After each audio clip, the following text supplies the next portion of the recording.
22, 22. You are watching Sports and Sorts live on YouTube. That's 75% sports, 25% sorts. And here are your hosts, Shane and the Bry Man. Title of your sex tape. Get in the hole. Bry Man's off and running today already. We have a lot to talk about today. I guess not a lot, but there's a few things that we have to talk about today. I'm excited. Why, might you ask? Well, we're going to be talking about, let me see if I can find it. Do I have it in here? No, I don't. I just have it on here, and that's kind of unfortunate because then Bry Man can't hear it. I don't think I can even hear it. I can't because it's not set up that way. Do I have my mic on the right way? Yeah. I do. All right, that's good. That's good. At least I have something going right. Yeah. So anyway, the NFL action theme should be playing right now. And if it's not, I apologize. If it is, great. Because we're going to talk the NFL draft. We're also going to get into The Last Dance. Bry Man is going to talk about it more than I will because I didn't see episode 3 and 4 yet. I'm going to be probably watching at least 3 tonight and maybe 4 tomorrow. I do want to see it because it's tough. It's tough to, like, it's really tough to kind of say why it's so intriguing. I mean, I know why it's intriguing. There's a lot of stuff that goes around with this team. There's like so many little things that you're just kind of like, this could be really bad or really good. Like, and you're just not really sure how it's going to turn out. And I'm going to be very interested to see how Jordan's portrayed after all this is said and done. I liked these last 2 episodes, 3 and 4, better than 1 and 2. And I liked 1 and 2. Yes. Yeah. I liked it's 1 getting and 2 better. Too. It's getting better. It was great, but I thought it was good. And there is a potential for greatness with these episodes. Yes. So, like, no, it's that's getting where better. I'm at. Like, I'm waiting for the episode that's just going to be terrible, but then it's going to follow up with something amazing. There was one thing in last night's episode, real briefly, I'll touch on right now. I wish they had dived a little deeper into was there was a point, and this is great because I had like no idea about this, but there was a point in that I guess it was the '98 season where Dennis Rodman was like, I need a break, I need a vacation. And they're like, and he wanted to go to Vegas, and Phil Jackson was like, all right, you can go to Vegas for 48 hours. And Michael was like, he ain't gonna be back in 48 hours.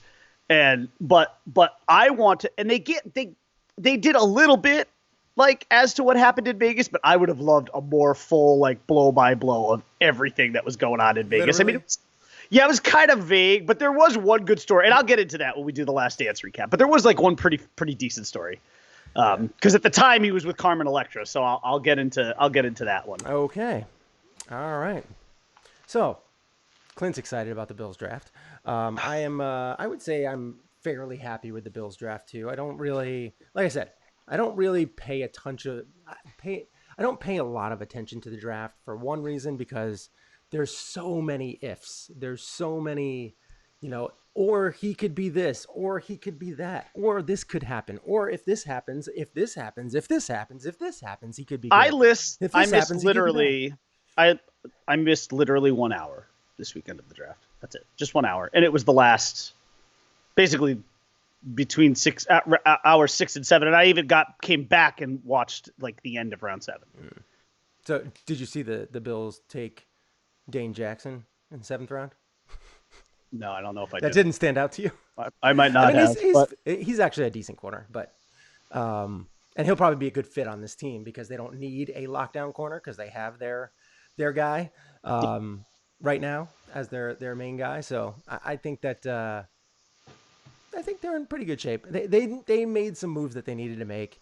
Yep. Unfortunately, it was nothing like great, but they did select one of the receivers, if not the receiver that I was targeting. So that was good. They got him in the 4th round, which is good. Yep. But anyway, let's get into it. NFL draft. I didn't really follow it. Like, I didn't watch it. I kind of kept up with it, like going to Google and being like, where did the Bills pick? Who did the Bills pick? And I, would keep up on the picks. Yep, that way, I watched probably I watched the Miami Dolphins picks for you in the first round. I had to watch that. I did not pay attention really to any other picks. Like I didn't see Burrow get drafted. I didn't see, Herbert get drafted. I didn't see any of those guys get drafted because I wasn't focused on those guys. I wanted to watch the Dolphins for you because I wanted to see if they got Tua. And then I Yes. wanted to see if they got Tua some help. And yeah, they did. Yes. They did both of those things. So you must be pretty happy about that. I don't know how the rest of their draft went. Well, you saw the video. So. Yes. Well, I meant with the offensive tackle too. So I want to make sure that you were happy with what happened. So anyway, I didn't follow much of your picks going after that, but I did keep up with the Bills, and Clint actually sent me a couple of messages on Facebook, which I don't check very often. So I didn't see it until basically today. When he logged in, he was like yelling at me about when the show was going to start. So I went in, I looked at all the picks that the Bills made. We can get into that. Let's just start off real quick. We have a Bills fan here. So we'll just Well, why don't you? Because there's some comments I want to make about the Bills picks too. So the Bills picked, I don't know how to pronounce his name. It's AJ Epineza, I think. AJ Epineza, yeah. He is a defensive end, big, huge, strong, from Iowa. Good guy. player. He is a big dude. Unfortunately, he's slow as dirt. But that, I don't know, because you can't really have him slim down too much. I mean, you could a little bit. You could probably lose about 15 pounds. He's pressing. He's up in like the 275, 280 range. Big dude. But that might be the reason why he's a little bit inconsistent. From what I gathered by doing some research on him, it seemed like he had an up and down year. More down at the beginning, up at the end. Played like a first rounder at the end of the season. The beginning of the season, he did not. And that was probably because he's slow. And it takes a little bit of time to get into shape when you're slow and big. So that might be the reason. But he should help put pressure on the quarterback, which is good. It's something they need. They lost Shaq Lawson, so that's going to be something that's going to be big. Right. I don't know if he's going to be a Shaq Lawson type, but we'll see. I mean, that's the thing. You can't tell. You just can't tell. And Clint says the NFL strength coaches will fix him. And this is my problem with the draft. You can say that about almost every player. Oh, they can fix him. Oh, they can fix this guy. Oh, they can do this with that. They can make this guy smarter. Oh, they can make this guy, more accurate. They can make this guy, it doesn't matter. It depends player per player, and if he's on the right team to fit that system. And there's so many issues. Look at what they did. The NFL draft is Bruce Smith was a beast. Like he was. You can't. I mean, and this is a totally different organization than when they had Bruce Smith. So yes, Bruce Smith he was amazing. Yes, they lost Jordan Phillips too. I know. Yeah, I think that's a big deal. But they also picked up Zach Moss, who's the running back from Utah. Mm-hmm. This is a guy that's kind of more like Frank Gore. A little bit. Yeah. He's solid, 5'9", 220 something. Solid. He's just a solid running back. This is going to be a guy that's going to help Devin Singletary. They're going to have a good, probably split carries here because Singletary can't do 50 snaps. He's 5'7", he's 200 pounds. He's tiny for a running back. Although that's becoming a little bit of the mold for running backs now. They're a little more diminutive. He's going to be the guy who's going to get between 10 to 14 10 to 14 catches, either catches or runs. And it's going to be kind of like a, elusive kind of back. That's just what he is. And he's quick. He can make moves, but he's small. And if he gets hit, he's going to go down. And that's where Zach Moss is going to come in handy because he's more of a bruiser. And he's just like that Frank Gore type. And that's who they're losing. So it's a good fit. Not great, but it's not flashy. That's the thing. It's not anything that's like, he's got huge upside where he's going to be a, 1,500 yard bet. Like, no, we don't expect that from him, but you never know. That's the thing. You never know. And then they got Gabriel Davis in the 4th round, which is the guy I think I had number 1 on mine, on my board for them to pick. 6'3", big body. Mm-hmm. He's an okay route runner, but he is willing to work. He is smart. He's willing to learn. He got better every year in college. That's what you're looking for.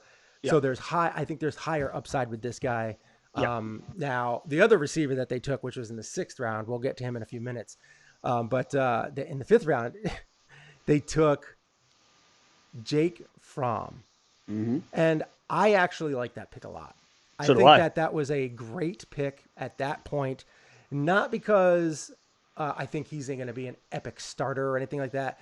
As of right now, he's potentially a very good backup with the potential to be good in this league because Correct. he's such a smart dude.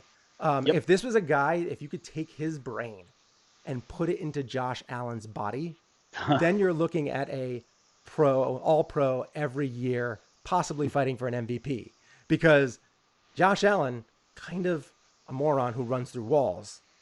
And this guy is just smarter, has better accuracy. Granted, last year was not a great case, but he didn't have any weapons last year. He didn't have a Stephon Diggs to throw to. He didn't have a Dawson Knox to throw to. This year, he would have that. He doesn't have a Devin Singletary to throw to in the backfield. This is a different team now. A Cole Beasley, someone who has good hands. This is a different team. That could be something if Josh Allen doesn't take the next step this year. You could see them pull away. I could see that happen if he doesn't. That dude. He said, Clint just said Jake from State Farm. That was the first thing that popped in my mind.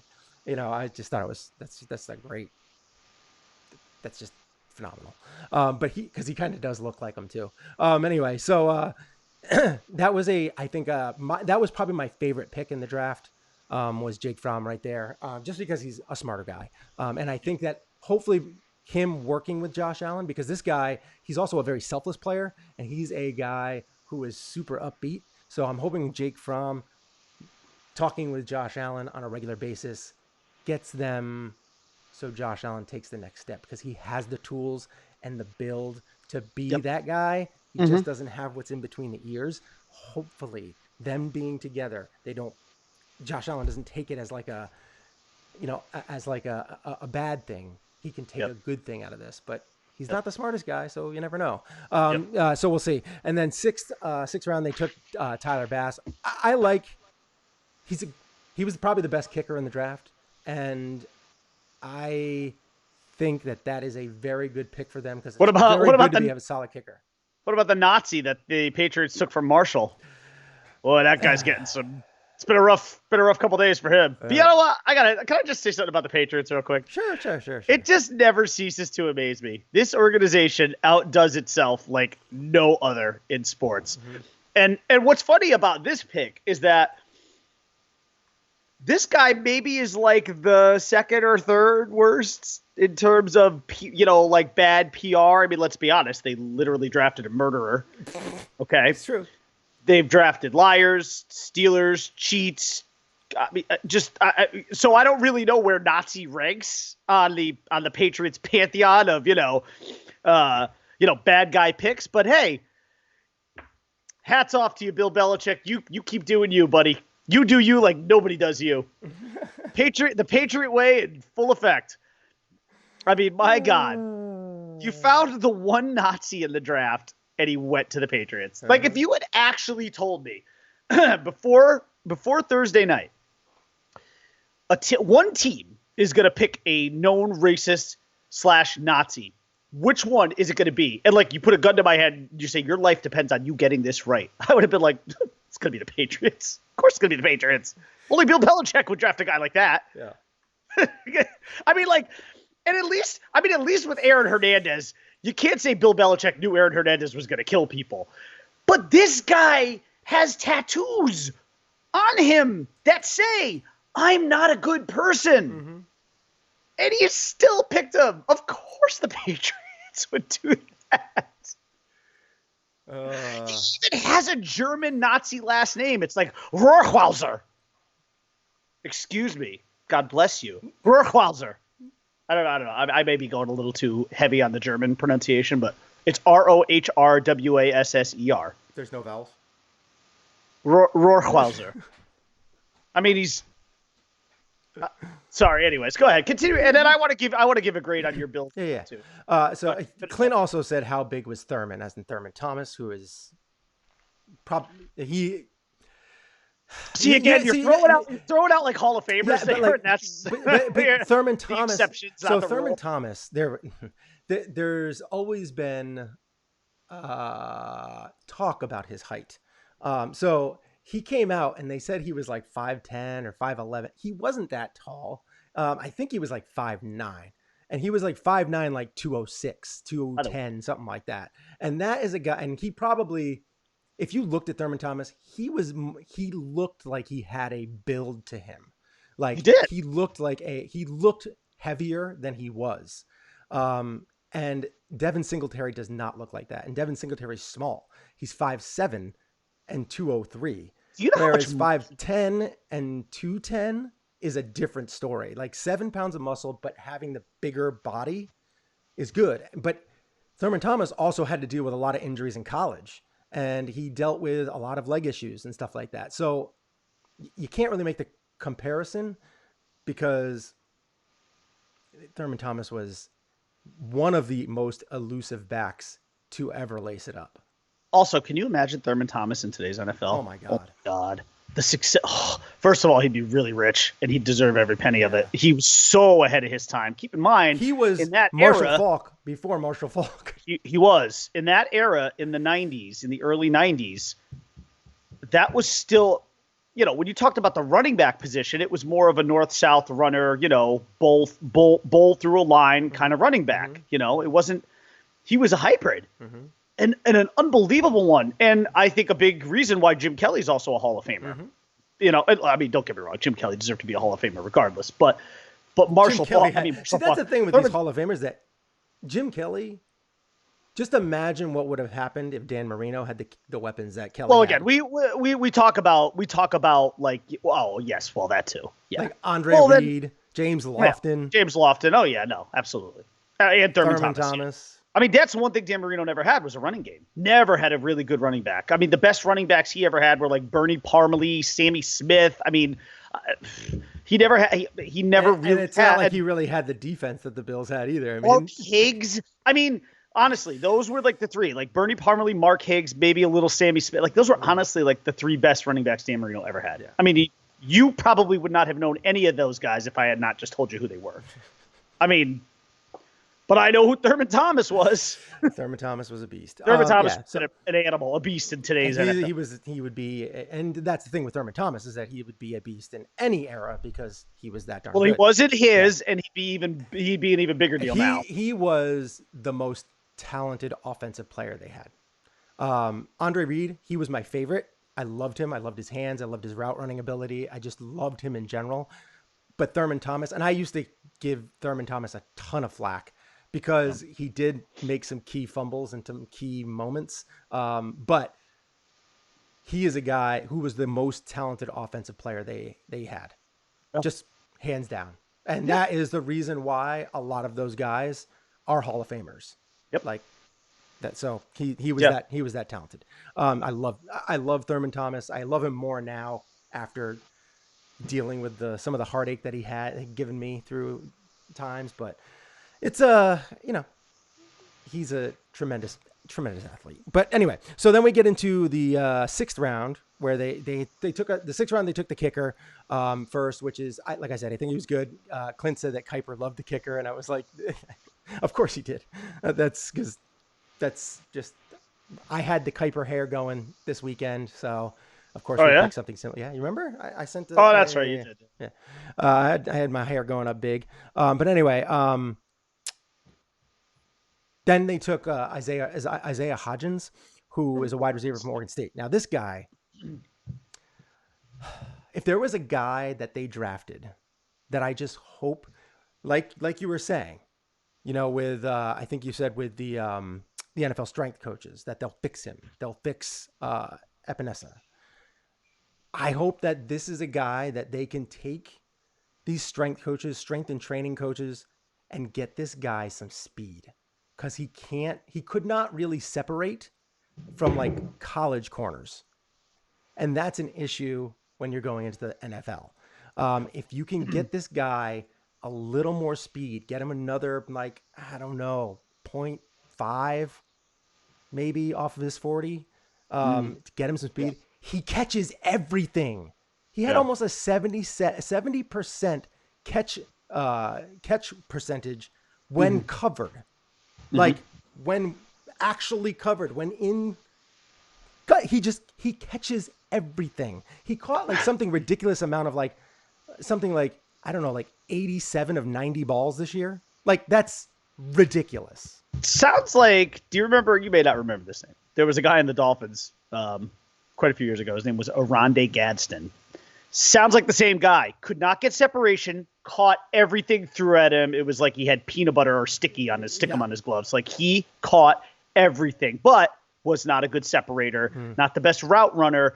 But if you threw it to him, he was going to pull it away from the other guy. Yeah. And that sounds like that. Yeah. And this guy, and this is another thing. So Gabriel Davis is 6'3", this guy 6'4". So that they got the height. I can see why you'd want him to be speedy then, because if you put him on the outside, just a little bit, they need to get him a little faster. And if they can't, who knows? Maybe he could become an oddball, a weird, slot guy, because like you don't see very many 6'4" guys being slots. It's almost like a tight end. Yes, exactly. So but they have their tight end, so you'd have to go to almost like a two tight end format, which maybe that might suit Allen better because he's very inconsistent, but be a really big slot guy. Yeah, like that's what I mean. Like he's so big, like, but if he catches everything, I don't know. Like, do you really want to waste? I mean, it's not. I mean, it's his 6th round pick. It's your second 6th round pick. I mean, you took him after a kicker. Right? I mean, if the guy makes the team, you'll be happy. Get him some speed. If you can get him a little speed, so he can get some separation, that will be huge. And I mean, you got to think he's at best going to be the 3rd wide receiver because you have Diggs, then you have probably Cole, and then as of right now, it's Gabriel Davis. Yeah, and then him. So. Yeah. He's probably only going to get maybe 15 snaps. Yeah. Like, so it's going to, see how he separates himself in training camp. Was Megatron fast? He's faster than this guy. Again, Megatron. And then, we're going to Hall of Fame. And you're talking about the catch radius like this. Yeah. The Bills had the best GM ever in Poland. So anyway, let's get to, well, let me give you my quick grade. The last pick. Dane Jackson, cornerback. Like I said, fine. This is a fine pick. Good, especially on this team. I think it'll be a good fit on this team, and it'll be adding a cornerback to an already good defense. So it's gonna be good. It's not great because it's a 7th round pick, but I do think he's gonna end up finding his way in. Maybe not at the beginning of the year, but you'll see him eventually in there because I think that. On this team, it's going to be a good fit. So what's your grade? I gave them, and the reason for my grade is because they traded their 1st round pick for Stephon Diggs, and I'm going to add that into this grade. You should. I'm going to give them a B+ to an A-. Okay. I think they did well. I think, like I said, my favorite pick from this is Jake from State Farm, because I really love first of all, I love where they got him. I mean, in the 5th round, that he dropped quite a bit to get to there. And they probably almost had to be like, we need to take this guy because he's this far down. And even though we're not looking to take a quarterback, we can't not take this guy.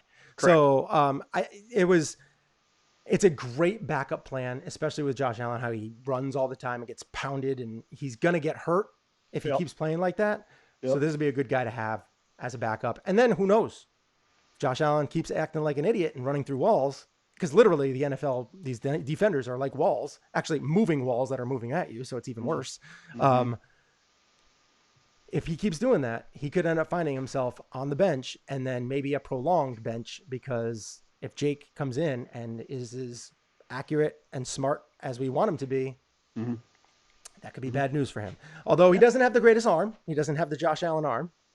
He does have good accuracy, and that's what you want in this league. You want an accurate quarterback. And that's what Patrick Mahomes is. The cannon plus extreme accuracy from so many different arm angles. All right. So anyway, I gave him B+, A-. What do you get? I gave them an A-. And I'll tell you why. First of all, AJ Epinesa is a guy who I actually, in a bunch of the mock drafts that I did, mocked him to the Dolphins a number of times. And I think the value for the Bills here is high because they got him in the second round. He was like a low first rounder, right? And he had a low first round grade. So I think that's really good value. I think, to your point and Clint's point, they could coach him up. I think he's going to be a solid player. Like, it's not a guy that I think he's going to be. I just don't see greatness. I just see he's going to be a good player. But here's what I like about the Bills draft. They I believe, had a nice combination of BPA, best player available, combined with need. Mm-hmm. So you lose Shaq Lawson. So what do? You take that first pick in the draft that you have, which is round 2, pick 54. You take a defensive end. Great, excellent. You get your edge setter. Okay, let's move on. Your backfield with Devin Singletary is solid, but needs something else. You need a counterbalance for him. And Zach Moss, to me, was kind of the perfect guy. Another guy that, in some ways, I don't know if he was sniped by the Bills from the Dolphins, because I think the Dolphins, which I will get to when we talk about my grade for them, but Zach Moss was a guy that I was starting to eye as all these running backs started to fall off the board and the Dolphins weren't taking any. So I like the Zach Moss pick. Had a lot of success at Utah. Very, very good player. Him combined with Singletary should be a nice 1-2 punch. And look, round 4, pick 128, good value there for Gabriel Davis. Wide receiver was a huge need for you guys. You did address that, obviously, by trading your first-round pick for Stephon Diggs, as you pointed out earlier. Mm-hmm. This guy is another guy you get in the room, coach up. He hopefully becomes your number 2 receiver. I think that would be the ideal situation for them. Because, Cole Beasley I like, but I think if you're a Bills fan, you'd like him to be your number 3 guy. You want him to be your third option going over the middle, your slot guy, your poor man's Julian Edelman. Mm-hmm. And then listen, and I'm not going to get into the last, the kicker and the 6th, 7th rounder, but I will say from the Jake Fromm State Farm perspective, by the way, bad on his agent if Jake Fromm is not a State Farm, if he's not in a State Farm advertisement. He needs to be in the khakis. I don't care if he's only a backup quarterback in this league. If your agent does not get you a State Farm contract, you need to get a new agent. Even if it's just for like Buffalo, the local commercials in Buffalo. But here's what I like about the pick. First of all, ESPN's got to do something like that. A guy like that slides to you. Yes, I think it's incumbent upon you to take him. But here's the thing. This is what the Bills are an example of what good teams do. Good teams, even when you have a guy kind of ensconced in a position like you do with Josh Allen, who is clearly their guy, he's got at least another couple of years before of where he could let's call it proving ground. I mean, he's going to be your quarterback this year. And he's absolutely going to be your quarterback next year. If those are going to be like his evaluation years, because if at that point you're not seeing an improvement in his game and enough uptick, then you'll move on from him. But I love what the Bills did, because this is what good teams do. This is what the Packers did, and people didn't like it. A lot of people criticized the Jordan Love pick, but good teams prepare for the future before they need to. That's what good teams do. Because the Packers. Again, I brought this example up the other day, and I'm going to bring it up again. What I like about what the Packers did. Now, look, here's the only issue with what the Packers did. They used a first-round pick on Jordan Love, which, of course, they had to do in order to get him. But you could also say the Packers, 13-3, probably could have used somebody else.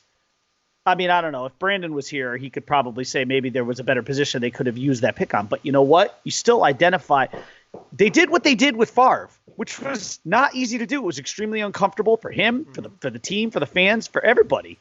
The whole organization, it was uncomfortable what they did. But did it work? Yeah, because they got a Super Bowl out of Favre, and they got a Super Bowl out of A-Rod, and, great. By the way, I thought I put out a tweet the other day. This is just because I don't have a lot of followers, but I felt like it was an underappreciated tweet. But I put... So I did what was it in, I think it was in The Dark Knight, when, was it either Dark Knight or Dark Knight Rises? Whichever, I think But Batman is talking to somebody. It might have been Catwoman, and then he turns around and she's not there, and he goes, "So that's what that feels like." Yeah. And I put that with like Aaron Rodgers after they draft Jordan Love. Yeah. I put that gift. So that's what this feels like. That's good. I mean, it had to be deja vu all over again, but in a different way. And you know, somewhere my brother brought this point up. Brett Favre was somewhere smiling. He had to be enjoying that moment. But Probably I'm on the Rich Eisen show on their Moss yeah. But listen, thing that they Bills A-. You got. I love when a team like that can get a guy like that. And I'm not am I under the delusion that Jake Fromm is going to be their future quarterback? No, but you know what? It's nice to know that you either have A good backup, or B a backup plan in case things don't work out with Josh Allen. And that's what good teams do. Good teams draft before there's need, not at the time of need. So my hat's off to the Bills. Very nice job. Cool. So I was actually just looking up Megatron, his speed, and he ran a 4.35 40. So he was incredibly fast. That's not slow. And Fast. Anything under Isaiah Hodgins ran a 4.61. So not even close. Yeah, I mean it's like a step behind. Yeah, That's a step. Exactly. Yeah. So that's the step you need. Plus, you need the wingspan of the catch radius that Calvin Johnson had, and Calvin Johnson was also pretty darn tall. He was like 6'5", wasn't he? Let me look. I don't know. 6'5", 236. Yeah. I mean, that's there's a reason he was called Megatron. Yeah, that's a big dude. That's a big dude. Yes, he was. And your Hodgins is 6'4", 210. I still so that's 25 pounds lighter and an inch shorter. If so he should be faster. He hadn't retired, he would have gone down as a top 5 receiver, and he might even still be like in the conversation. But the numbers aren't there. Yeah. So it's not like Barry Sanders where you're like, no, right, exactly. But these Lions, they love to retire early. That's more, I think, an indictment on the city of Detroit and that organization than it is, All right, so let me get into the Dolphins. Get into it, and I'll make it pretty quick. I'm going to look up the wingspans of these two guys too. So obviously, we all know how I felt about Tua Tagovailoa. That was out there on the internet, still circulating. It is now being put into multiple compilation videos. My reaction, which was, I had no idea I was being filmed either, and I cannot remember a time recently when I was as nervous as I was for that. At least in like a sports positive way, like that positive nervousness. But listen, that set the tone for a very solid draft in its wake. I was really overall very happy with what the Dolphins did. There were some head scratching moments throughout this draft. But let me just run you down real quick all of their picks. So first pick, number 5 overall, Tua Tagovailoa from Alabama. I loved that pick. Wait. Oh, sorry. Their second pick, they took the youngest guy in this draft. In the 250-plus players, the youngest guy in this draft was 20-year-old offensive tackle from USC, Austin Jackson. Raw, but huge wingspan, lots of potential. He'll be coached up, I think. And also, here's the thing. At 20 years old, God, even if he's not good in his first couple of years, there's still plenty of time for him to be coached up and to get to the level where you want him to be at, which is to probably be. Now, here's the thing with Tua being your future quarterback. Do you want Austin Jackson to be your left tackle or your right tackle? Do you want him protected to his blind side? If so, he's a right tackle. Or do you still want him on the left side? I mean, who knows? I mean, I don't even think they know yet. The first of the head scratching picks for me, even though a lot of people gave this pick a high grade based on where they thought he was ranked as a cornerback, overall cornerback in the draft behind guys like Jeffrey Okudah. But they took Noah Igbenogany from Auburn. Thank you. Get some type. Noah Igbenogany from Auburn. I'm going to say it again. Noah Igbenogany. And I'm so proud of myself just for being able to say it. My brother struggled with it all weekend. But yeah, I gave that an A+. That was given an A+. That was the first head scratching pick that I saw, because I was like, okay, wait a minute. We've got Xavier Howard and Byron Jones on our boundaries. So those are the two. That is arguably, if not definitively, the best cornerback tandem in the sport. I mean, if you could tell me a better cornerback tandem, I think I could probably argue on it between Howard and Byron Jones. Those are got to be the two best boundary corners. Now, Igbenogany is a slot corner. So I think I kind of understand what they were doing here, because I think they were saying, look, safety was clearly one of our needs, but if we put Igbenogany in the slot, we can move Bobby McCain, our previous slot corner, as a safety. Now, I don't like that for McCain because he doesn't really have the size to be a center fielder like that. But I guess I understand. But I think they also were trying to create some depth too. Now, of course, keep in mind, you have a defensive-minded coach in Brian Flores, and he loves cornerbacks. That's very obvious because he used a first-round pick on one, and then he made their biggest free agent, pickup was Byron Jones, who at the time you made the highest paid cornerback in the league at $17 million annually. So this team clearly, much like the Patriots did, values versatile cornerbacks. So I started to understand it a little more, but I didn't love it the first day because I wanted the Dolphins to take DeAndre Swift at number 30. Mm-hmm. By the way, the Dolphins originally had 26, and then they traded back a few slots with the Packers and picked up a 4th-round pick. Now, I wanted them to take Swift at that spot, or Dobbins, or Jonathan Taylor, or, whoever they, Clyde Hilaire Edwards or Edwards Hilaire there. I mean, there were a number of running backs. There were four or five running backs I would have been really happy with in that spot, even Cam Akers. And they chose to go with this cornerback. And I was like, okay, so here's the first kind of head scratcher. After that, they took an offensive lineman with their first second-round pick, Robert Hunt. Then they took a defensive lineman, Raekwon Davis from Alabama. Then they did actually take a safety, Brandon Jones, who I watched a lot of his film. Texas put out like a highlight reel. I'll tell you, there are a lot of things I like about him. I liked this pick, though.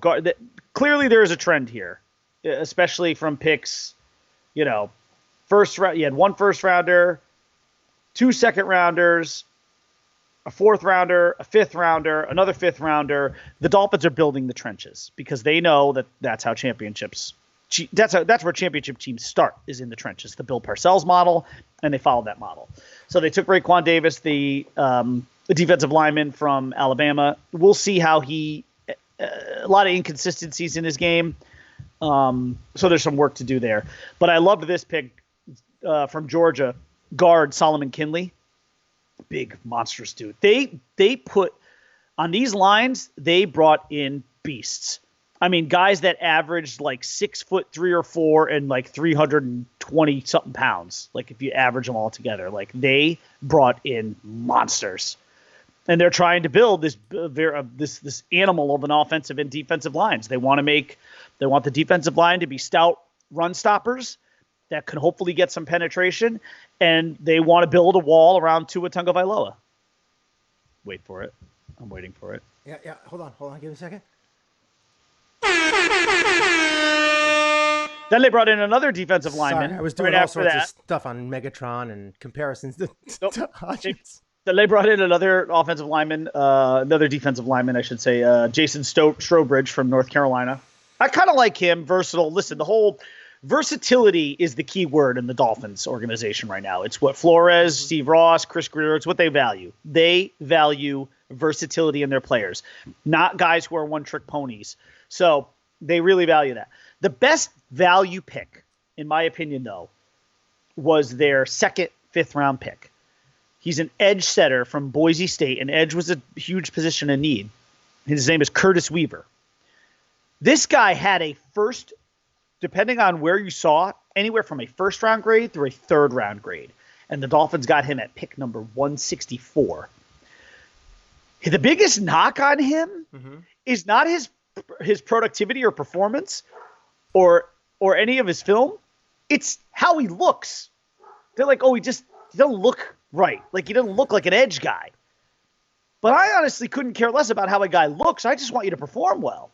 Listen, is every edge rusher in the world going to look like Jason Taylor, who was, built like a god and, had unbelievable speed and endless motor and also has, male model calendar looks. No, they're not all going to look like that. I could not care less how the guy looks. Just play, perform, produce. I like productive guys.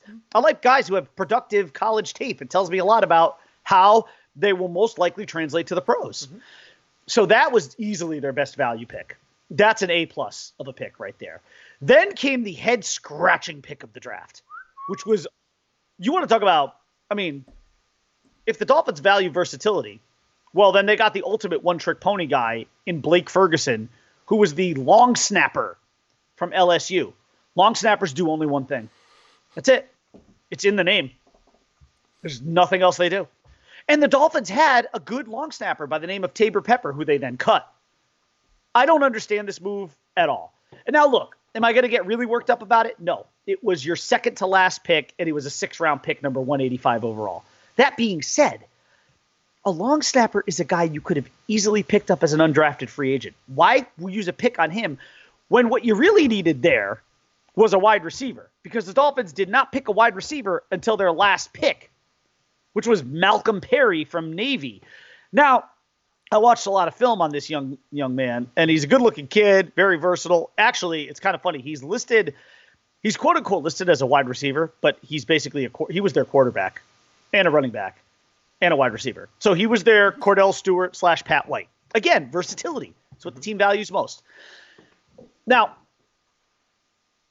obviously, I was frustrated by the fact that they did not get another wide receiver in the room. I don't know what their plans are for Malcolm Perry. Let's just say that was their wide receiver pickup. Now, I know they picked up some undrafted free agent wide receivers, so fine, whatever. Mm-hmm.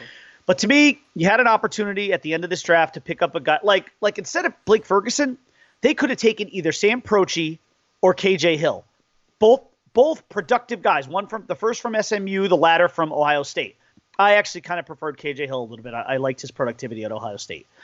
And I love wide receivers who come from big-time programs. And a slot receiver is what the Dolphins needed, and either one of those guys would have been perfect. If not for that long snapper pick, I would have given this Dolphins draft grade an A, or at least an A-. But I also would have only given it a B-, except they didn't draft a running back, but they did trade one of their 5th-round picks for San Francisco 49er tailback Matt Breida. And that is what is what is pushing me into giving them a B+. Because Matt Breida really, really is a nice pickup you want to talk about value for a 5th-round draft pick? Matt Breida is unequivocally, with Jordan Howard, going to be a starting running back at a really important position of need for you. You cannot tell me that whoever they would have drafted with that 5th pick would have filled that kind of need. No. And Matt Breida is just turned 25 years old and has a ton of tread on the tires, and he's one of the fastest running backs in the league. If he gets out in open space, he's going to the house. He's a really, really solid player. His career, he has averaged 5 yards a carry. Which is weird, because why did you get rid of Drake? So essentially, when you go back to all of this, they essentially traded Drake for Matt Breida. That's actually how it worked out, because that was the pick that they got in return. So that's kind of how it worked out. Look, but it's they're very similar players. If not, Drake probably has better hands. It makes no sense that the Dolphins that they traded Kenyon Drake, because if they value versatility, I don't understand that. I will never. There are some head scratching moves that the Dolphins made. One was. Look, I understood trading Laramie Tunsil because you got 2 first-rounders and a second-rounder for him. How do you turn that down? And what did you get out of the value that? was just insane. Well, with that 26th pick, which they then traded back for, they got another 4th-round pick, and they got Noah Igbenogany. So again, I don't know. But they got Austin Jackson with the 18th pick. So who knows? More protection for... But so you could... right, for Tua Tagovailoa. So, So, anyways, so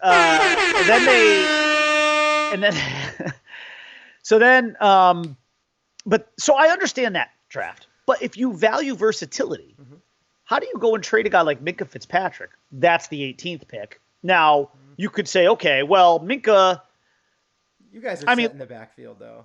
they're set. I mean, you're The set Dolphins. you're set in your Their corners. secondary. The Dolphins they're gonna be defense. crazy. The Dolphins secondary should be one of the best in the NFL. Yeah. It really should be. Yeah. It should be a no-fly zone for the most part. Yeah. So, okay. But if you value versatility, Minkah Fitzpatrick is a guy who worked out very well for the Steelers. And then you trade Kenyon Drake. These are probably two of the most versatile players you have on your team. So it's head-scratching to me that this team talks about versatility, and you hear it constantly because they bring it up all the time. But so I give them a B+. The reason I would not give them an A-, and it mostly kind of comes down to that long snapper pick, because if that long snapper pick in the 6th round had either been Prochi or KJ Hill, I'd have given him an A-. As it stands, I give him a B+. Nothing could ruin the weekend, though, because they picked their franchise quarterback, and his name is, say it with me, everyone, Tua Tagovailoa. All right, so we're gonna move. You're welcome, I'm gonna go on real quick and just talk about briefly the comparison between Calvin Johnson, aka Megatron, one of the greatest talents that we've ever seen, suited up, to a Isaiah Hodgins. So wingspan, similar, but still game of inches. These games are games of inches. Yeah. Wingspan, Hodgins, 80.5. That's a big wingspan. Sure. Calvin Johnson, 82 inches. That's an inch and a half. That's substantial, in my opinion. Especially if you're never mind. Now you're running the 4.38 for Calvin Johnson to a 4.61 for Isaiah Hodgins. We have hands. Hodgins has bigger hands, 9.88 inches to 9.75 inches. Whoa. But it doesn't matter because wingspan is still longer for Calvin Johnson. And he's also an inch taller. He is 30 pounds heavier at the time of the combine. And vertical leap for Isaiah Hodgins, 36.5 to Calvin Johnson's 42.5. So 6 inches higher. So there is the difference between a 6th rounder and a surefire Hall of Famer. Sure. I mean, one guy could literally leap. Half a second to 6 inches to 1.5 inches. So basically, one guy had a vertical jump that was your penis larger than the others.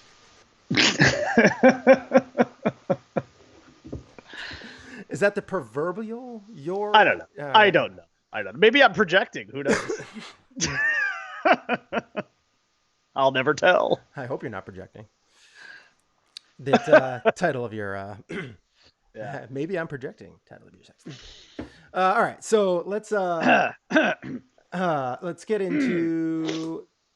I guess we can just move right on, right to the the last dance. Can I just actually just to wrap up the draft? I want to say, so this was the most watched draft in NFL history. Yeah. Not surprising at all. And I want to tell you, if you want to give a grade to the draft, I'm going to give the draft an A-. I was super entertaining. First of all, I was extremely. I think in some ways it was. I think it sort of flowed better. I mean, look, as far as how much I watched it, the same as I always watch, because I love the draft. You know how much I love the draft. So I watched it the same amount. Sure.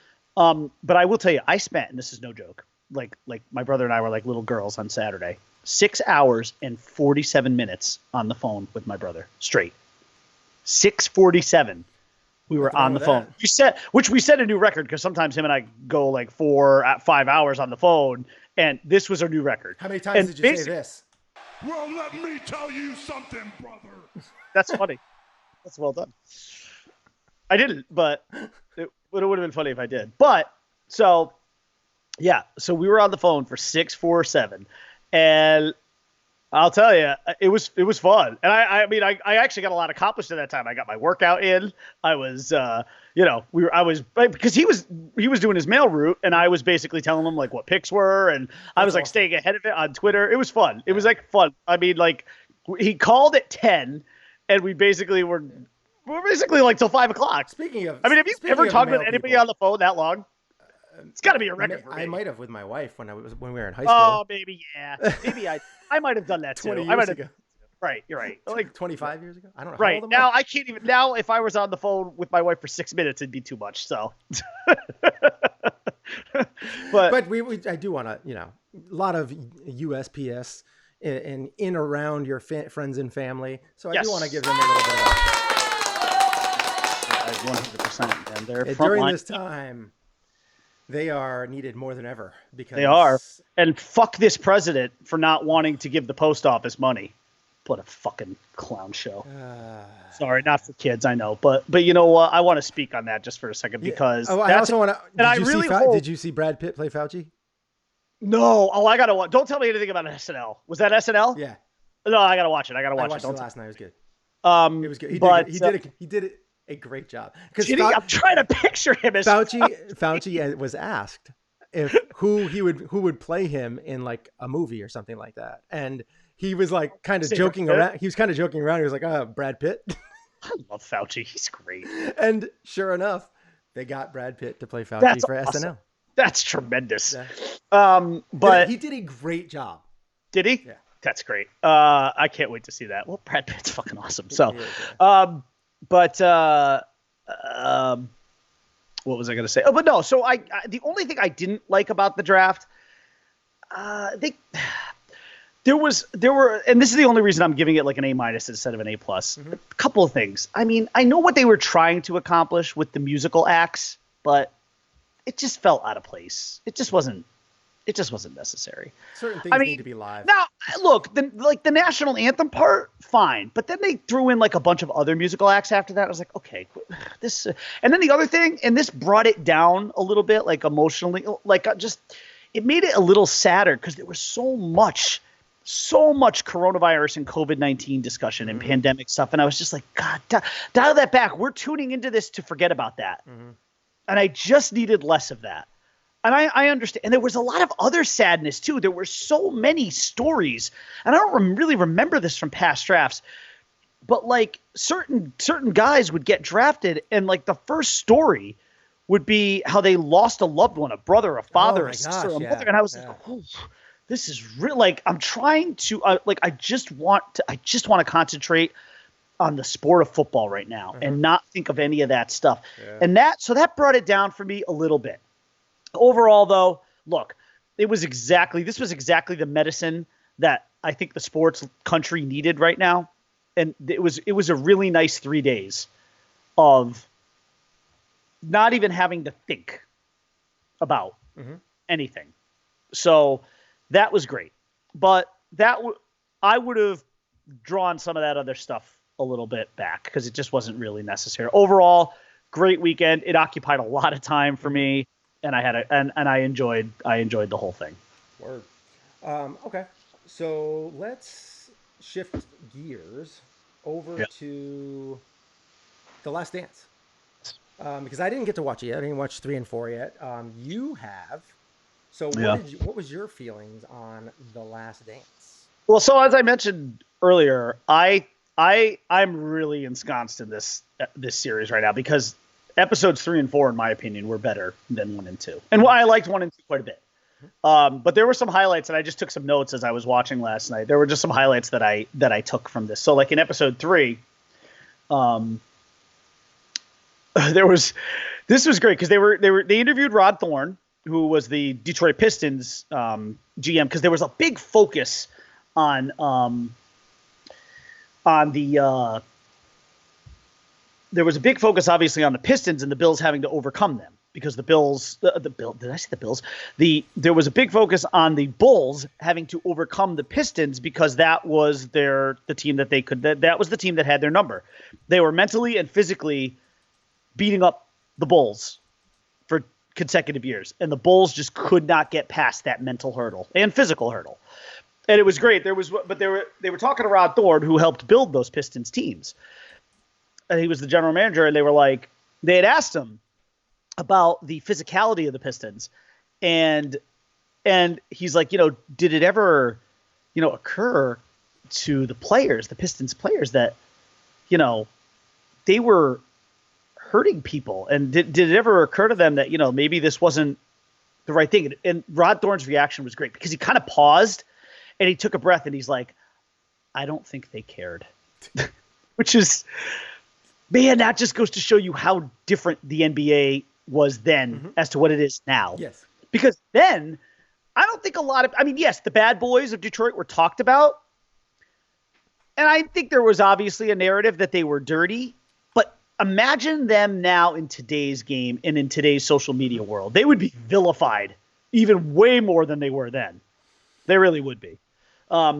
So that was one thing for episode 3 I liked. The other thing that was awesome, and I think you would appreciate this too, and I think you will love this part. But when it basically came to pass that Jordan had established himself as the best player in the league, they did a highlight package reel with with a song behind it, with a montage of a song behind it, and the song was "Party Man" by Prince. Yeah, so great. It fit so perfectly, and they did most of the song. Like it was pretty much the whole song, with just Jordan highlights. And the one thing I'm really loving about this series, it just continues to be a reminder of the greatness of Michael Jordan. Not that I needed it, and I've never needed it because I've sung his praises on this show for years, and I'll go to my grave knowing that he was the greatest that I've ever seen and will ever see. But it's still stunning to get that reminder. Yeah, and it was only and that's only like a handful of, highlights. I mean, there's hundreds of Michael Jordan highlights, but that was such a perfectly used, those lyrics to that song are so perfectly used with this particular highlight and the timing of it. So that was really cool.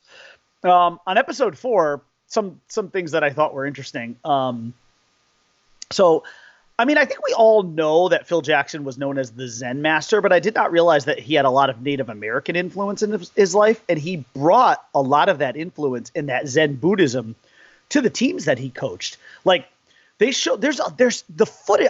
I'm still stunned by the fact it's still so stunning to me that this footage was not really unearthed and used until now, because there's so much stuff. Like they show in practices, like Phil Jackson doing a lot of meditative kind of stuff with the team. He's going through the kind of stuff, and the team's all doing it. And he really had these teams mentally focused, and that is great. He was super ahead of his time. I never liked Phil Jackson, but I'm starting to build a little bit of respect for him over this, because there are some one of the things that I thought was really fascinating too was, and again, Jerry Krause has obviously been vilified a little bit. He does, especially in episodes 1 and 2, he really was the villain. I mean, there's no doubt. If you watch that, he's the villain in those first 2 episodes. But he made a lot of hard choices. And one of those hard choices that he made was I will give Jerry Krause credit for this, because he really went out on a big limb a lot of times for this team that were things that were controversial. And one of them was the firing of Doug Collins and the replacing of him with Phil Jackson, who he helped bring in. And it took a couple of passes with Jerry Reinsdorf before Jerry Reinsdorf was convinced that Phil Jackson would be a good hire just as a bench coach, not even as the head coach. And Krause really had to sing Phil Jackson's praises to get him on the team. And he finally did that. And when he did, it became very obvious. It became very obvious to Krause and some of the players, Jordan included, that we may not have a choice here. I think we elevating Phil Jackson is the only move here. We have to do this for the betterment of the team. And he made a really tough choice, because that was the year after the playoff series where the Bulls and the Cavs went 7 games, and that's where Jordan hit the leaning jumper over Craig Elo in the big fist pump. He fired Doug Collins after that season, which was not easy to do, and replaced him with Phil Jackson. And obviously it worked out well. Yes. So that was a very interesting. There's a lot of good insight to Phil Jackson. The Dennis Rodman stuff is just captivating. Tremendous. So one of the things I loved, I don't remember what episode it was. It might have been 4. Speaking of Dennis Rodman, reminds me of a movie that I watched. This weekend. I, Tonya. Oh, another kind of a train wreck. Yeah, for sure. Not quite as talented, but close. So a couple of other, so there was one story, and I'll just briefly touch on this, and there's a few other things I want to touch on before I wrap up. I think I told you at the onset, Rodman at one point I think this was in the 98 season, said, I need a break. I need a vacation of some kind. I got to get away. And they let him go to Vegas. Long story short, he was supposed to only go for like 48 hours. It ended up being like double that. And Jordan had to retrieve him out of a hotel. So like he knocks on the door. Carmen Electra is in the bed with Dennis Rodman. And she knows that Michael Jordan's on the other side of that door and that he's pissed.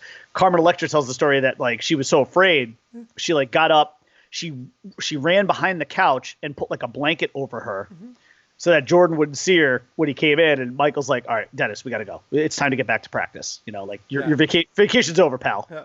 Time to get back to business. And she was like, I was terrified. Again, they had Carmen Electra, who looks still good, by the way. And they had her on, and she basically, you could tell, like, she was scared of Michael Jordan. That was great. But I wish there had been more about the Vegas. There was some, but a lot of it was like, 30,000 foot, kind of like, they just show him drinking and, that kind of stuff. But I wish there were more tales from that escapade, which ended up being more like 4 days instead of to be a fly. So a few of the other things that I enjoyed. I loved how after the 90-91 season, or was it the 89-90 season, whatever it was, where they lost for the second consecutive year to the Pistons in the playoffs, and they were like, okay, enough's enough. And in that summer, instead of going on vacations, the whole team dedicated themselves to getting better. Jordan, the first thing he did was hit the gym, and he packed on 15 pounds of muscle because he's like, if these guys are going to bang me around, I'm going to bang back. I'm going to hit them back. Smart. He's like, we are not any. And he said that not only the physical makeup of the team changed, but the mental aspect did too. And I loved the buildup of them getting back to that series for the third consecutive year against the Pistons. It felt like a Rocky Balboa comeback montage of the Bulls mentally and physically building themselves up to take on the Pistons. And then, of course, the story goes, they get into that series with the Pistons and they absolutely ran them off the court. Yeah. They beat them in 4 straight games. They annihilated them. It wasn't even a series. The Pistons walked out of that arena in their home court with their tails firmly tucked between their legs. Limping a bit. They were right. They were completely outclassed. The Bulls were ready for them, and the Bulls came to play, and they were physically and mentally the better team at that point. Now, I really enjoyed what a quote machine Horace Grant is. Oh my God, Horace Grant had to be one of the highlights of episode 4.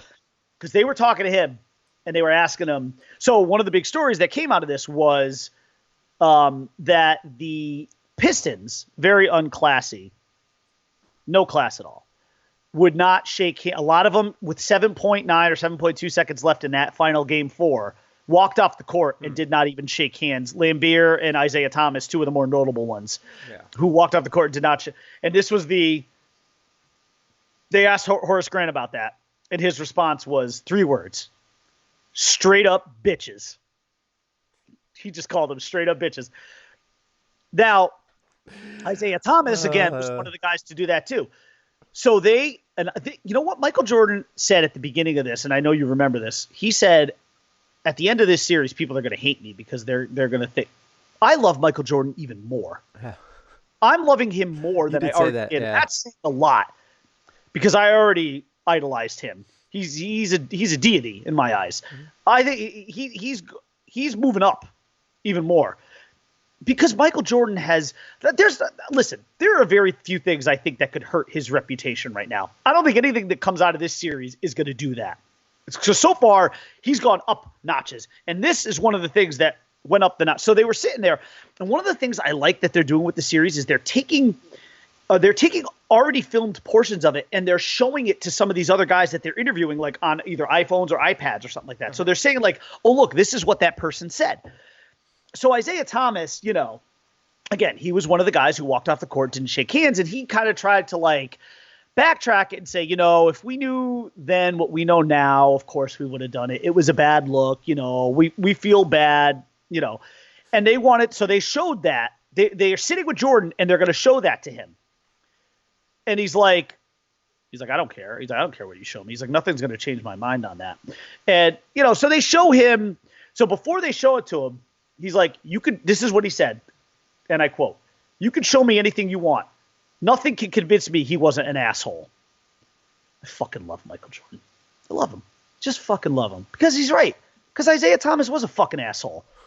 Because I don't care. You know what? And Isaiah Thomas, look, the guy was a great player, a multiple-time world champion, part of a mini dynasty there in Detroit, an all-time player. And I know that in some ways, Jordan was probably one of the guys, if not the guy, that kept Isaiah Thomas off the dream team. But you know what? Fuck Isaiah Thomas. I'm with him. You know what? Because look, you and I have played a lot of sports, right? Mm-hmm. I have never once walked off a field and not shook the hands of somebody I was playing against. And that includes fucking just softball. I don't care how bitter the defeat was. You shake the fucking hands of the people that either you beat or that beat you. Yeah. It's a show of respect. There's no place for that in sports. And I have no problem with Michael Jordan holding that grudge because we all know nobody holds a grudge like Michael Jordan.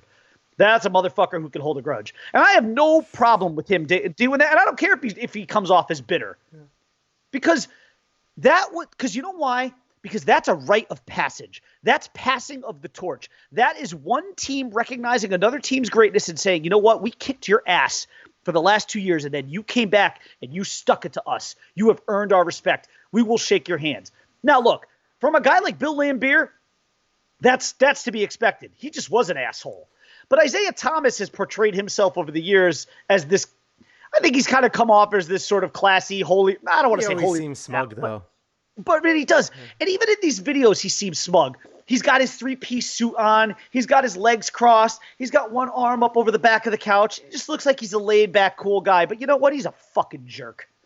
He should have shook the hand of the guy that ended that dynasty. They do not like each other. If you call it a dynasty. Clear. I mean, with Isaiah Thomas' comments and Bill Laimbeer's comments about how they feel like LeBron is a better player, clearly. Yeah, so we'll get to that. Yeah. But so the last little nugget that I really enjoyed, though, from this, Jordan is like the greatest trash talker of all time. And I don't think that people realize, like, just how true that was and how, because, so there was one thing, I think they were coming back on the plane after they destroyed the Pistons.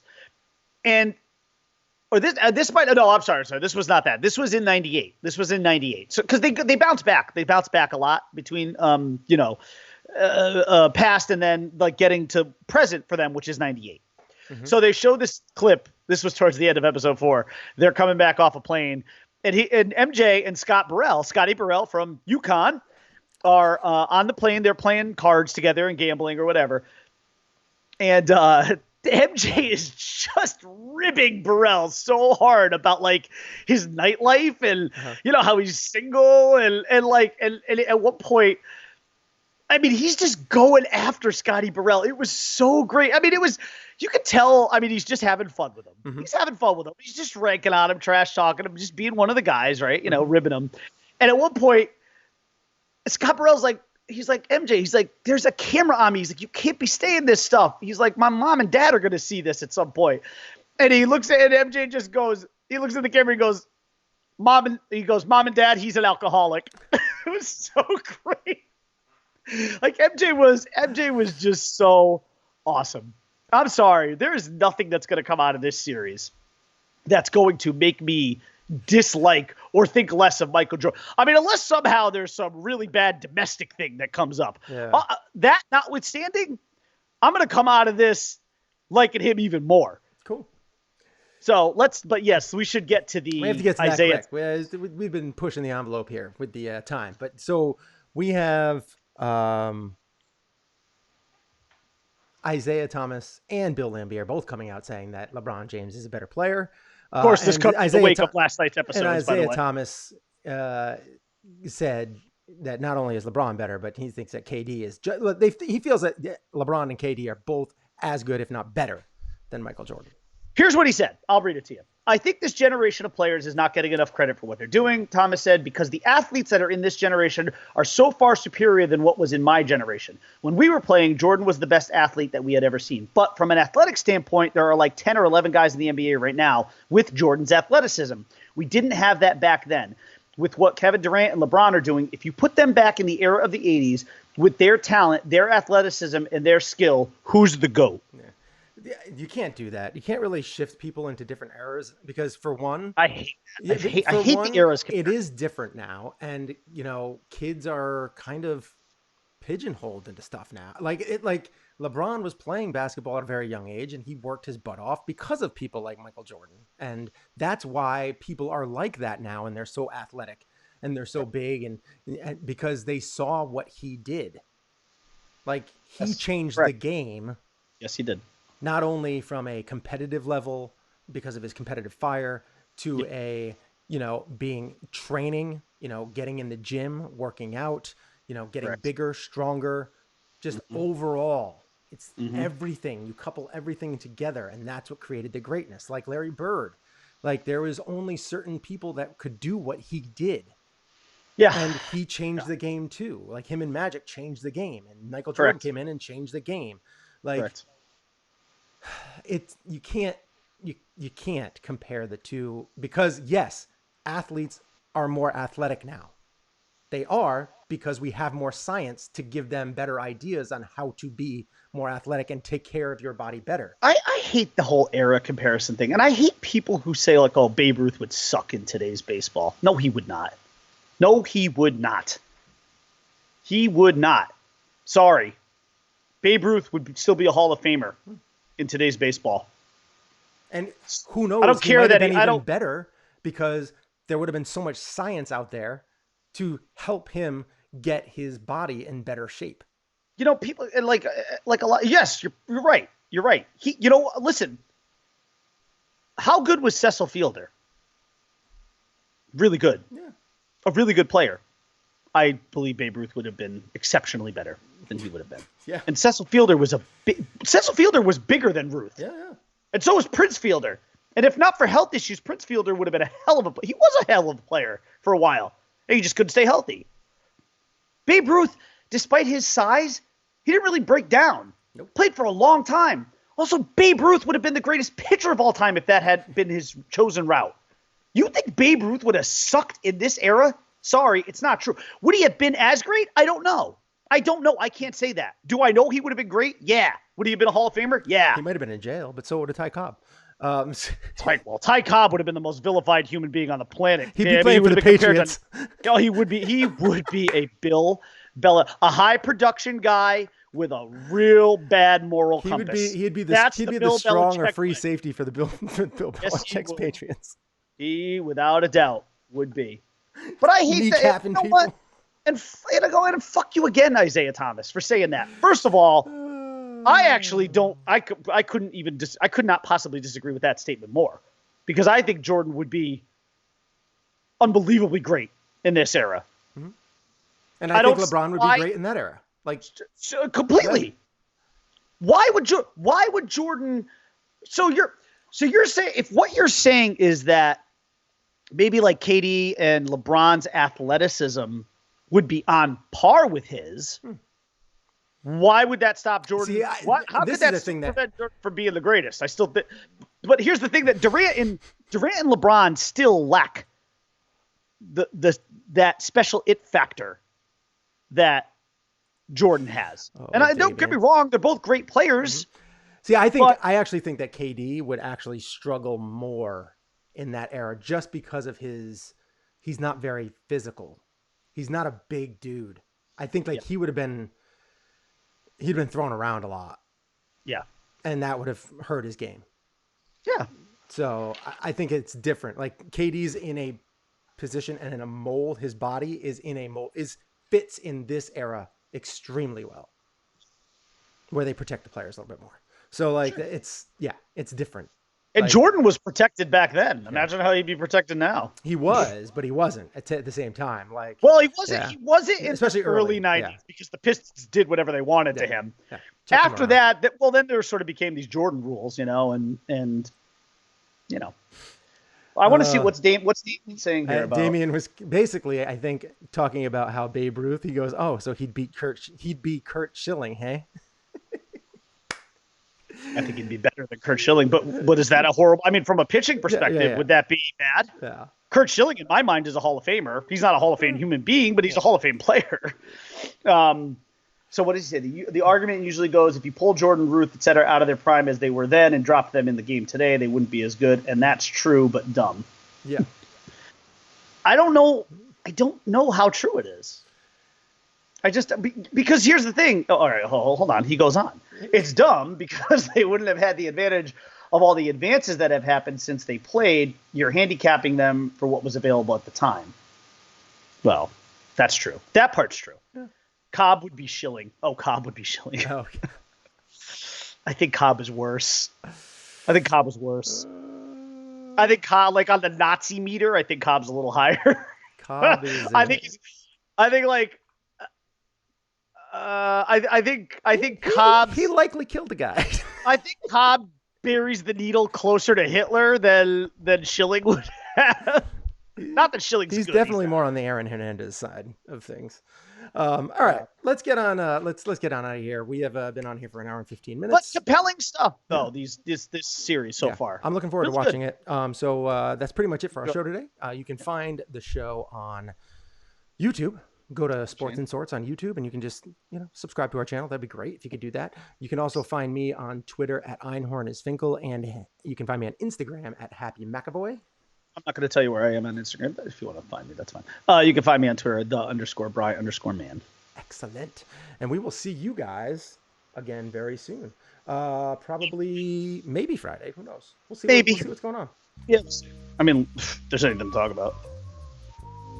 Gotta get Once we get into the Nazi meter, is it really worth phrasing out levels of awful? I guess not. If you're right, that's a good point. If you're on the Nazi meter at all, it's really doesn't matter where you are, whether you're at the bottom of the scale or the top. Pretty bad. I mean, to quote Indiana Jones, Nazis, I hate these guys. Yeah. I mean, that's really it. That should just be the quote. Yeah, Should I get yes, that? Yeah. Should I get like as a canvas print with that quote and like Indiana Jones and just put that somewhere in my man cave here in the den? Quite potentially. I do need more of an Indiana Jones presence. I have some on the stairway. You gotta get a whip, man. Oh, I have a whip. You do? Oh, I should hang a whip. I should hang the whip somewhere. Oh, I have but you know what? I've always wanted like a real authentic Indiana Jones bullwhip, but they're big. They're big. It's big. Yeah. I mean, if we get that next stimulus that the Democrats are trying to push, maybe I'll do it. By the way, have you seen what they're proposing? No. I love it. My God, do I hope that happens. What is it? So it would be a monthly stimulus for at least 6 months, if I read this correctly. And it would be basically $4,000 per couple plus $500 per child. So for us, that would be, because we fall within the within the scale, it would be like $5,500 a month for 6 months, which I would take and put away in savings. Oh my Lord. But is that going to happen? No, because the fucking Republicans will never pass. Something's going to happen. Not that. There'll be another stimulus, but it's not going to be anything like that. No. That's incredible. All right. Peace out. See you again. Maybe Friday. Maybe Friday. Oh, by the way, see, now my sign-off rings really true because this yesterday marked the 1-year anniversary of Tony Stark's sacrifice. It was April 26th of the year 2019 when Tony Stark snapped back into existence the world essentially and got rid of Thanos. And as he recorded to his little girl, part of the journey is the end, and we have reached the end of the show. And stay classy, Planet Globe, and thank you again, Tony Stark, for your sacrifice. We wouldn't be here without you. My son's birthday's tomorrow. It's gonna be 12. Happy birthday, Cam. Happy birthday, Cam. It's gonna be 12. Very exciting. I liked his little video there that you shared with me. The band. That was funny. Oh yeah. It's a good one. I like that. The little the good and bad behavior of heat conduction. Yeah, the good and bad behavior. Hey, Damien, you should check it out. It's on YouTube. Just type in heat conduction, then put good and bad behavior, and it should pop up.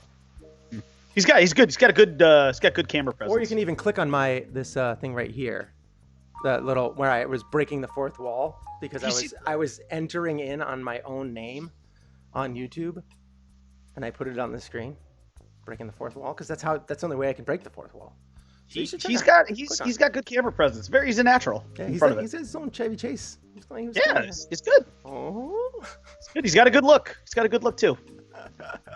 It was fun. That was a good Good-looking young man. You're gonna have to watch out for him when he gets college. Did that for science, so that was a nice little thing, and also maybe a little bit of an acting career. Yeah. Maybe Brad Pitt can play him in a movie. All right, peace out. Bye.